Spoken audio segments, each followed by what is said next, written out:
If you're new around here, we're Annalise and Jordan and we travel full time in our Mercedes Sprinter with our little dog Lily. We've been living in the van for 10 months now and we're currently spending the summer in the Lake District scoping out some of the best beauty spots. But this week we've got a really exciting upgrade we're doing on the van.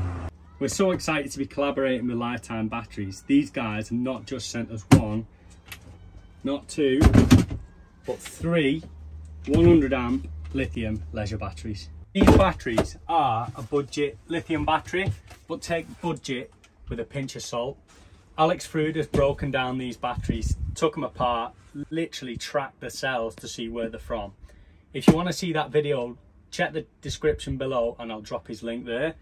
You get a 5-year warranty with these batteries as well, so they must be pretty good. So we've got all three batteries charged up and let's get them fitted into the back of the van and show you why we're upgrading to lithium. So behind the back of this panel here is our existing batteries. Now we've got two 150 amp hour AGM, which is 300 amps, but you can only use 50% of the storage. So the downside to that is you're carrying a lot more weight for a lot less power, pretty much. So let's give you a quick overview of our electrical system in the van. So we've got a 40 amp MPPT charge controller with 400 watts of solar on the roof. Everything has breakers as well, so we can just cut the power. We've got a Victron mains charger, 30 amp mains charger, just to charge in the batteries when we're plugged in. 12-way blade fuse holder. We've got two positive and negative buzz bar. We've got a battery shunt just here, monitors the battery pretty much. A 2000 watt inverter and a 40 amp DC to DC charge controller. It's pretty much basic, but not basic. It kind of everything works perfect and keeps the charge in the batteries. Let's get these batteries out and show you the downside of AGM. Not to discredit AGM, because these have worked perfectly for us. The only downside I find with AGM is that you can't use half of the power that you've got. So basically one of these batteries I can't use whatsoever. And the weight, if we're going to be putting e-bikes, paddleboards, and because we're only limited to 3.5 ton, we can't be overweight. So by putting the lithium batteries in here, will save us quite a lot of weight. I'll show you now how much weight they actually save.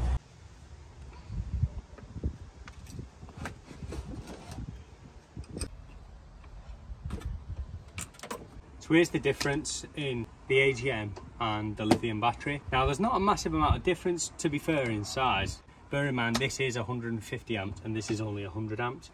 It's clearly the weight, and I'm going to show you that now on these scales. So let's get this started. We're on kilograms.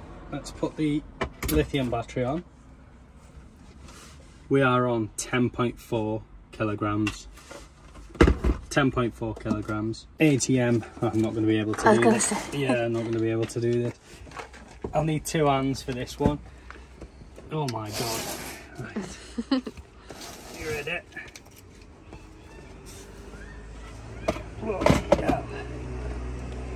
Right. Let me just get it more centralised. That is the difference from an AGM compared to a lithium. Three of these are lighter than one of these, plus more power. So with these being, with the AGM, sorry, being nearly 40 kilograms, two of these, that's 80 kilos. Three of these is only 30 kilos, which means I'm going to get a 50 kilo save, which is like an e-bike or two e-scooters or, yeah, toys. What I like about this battery company is you get a lot of information, but it's all in layman's terms for once, because a lot of people ain't tech savvy. Some people are scared of putting batteries into the vans or how to put them into the vans. With this, you're getting some nice, easy diagrams to follow. So like with your series, if you want to connect them in series, they're there in parallel, it's all there. All the information is pretty much in here, and it's got photos as well, which I find is really good. But let's stop babbling on, get these bloody batteries in here and get them used. Make sure to hit like and subscribe, because we're going to be doing another video on these in a month's time to see how they've held up.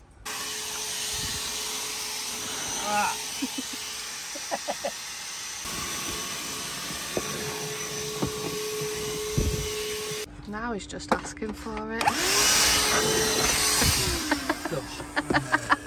You're off your head, you. You bang me head. So this is where the batteries are going to live. In this little corner, I'm going to make a little shelf over the top of them. and I'm going to start using this section here for my tools, because I want to kind of minimise my tools down but just put the essential tools in here. So I think this is going to be like a drop down cupboard with all my tools in the back of. I'm going to change these cables out because they're just not long enough. I bought some a while ago, so at least these will fit in, they're a bit longer, and I can have the cables where I want them.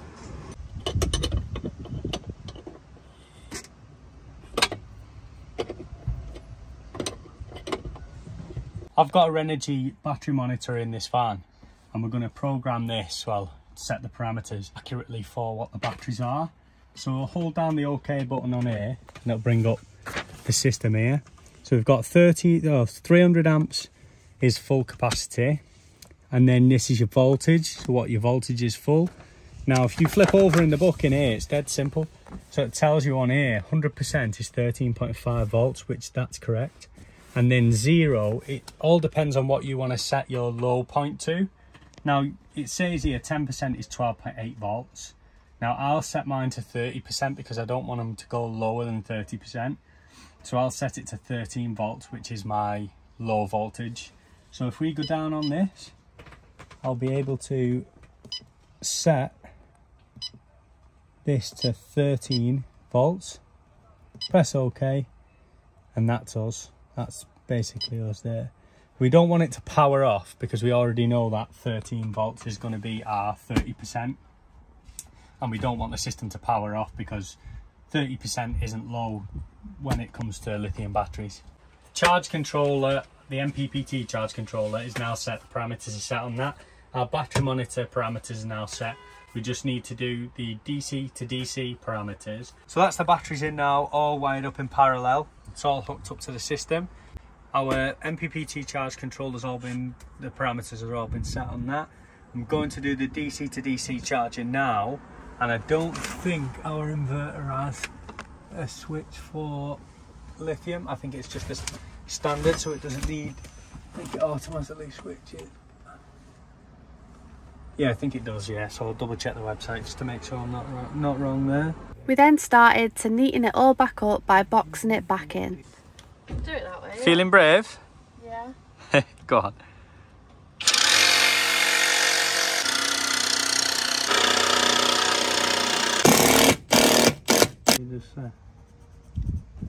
Everything's all in now. We're super happy, and we're just going to make a little boxing in here.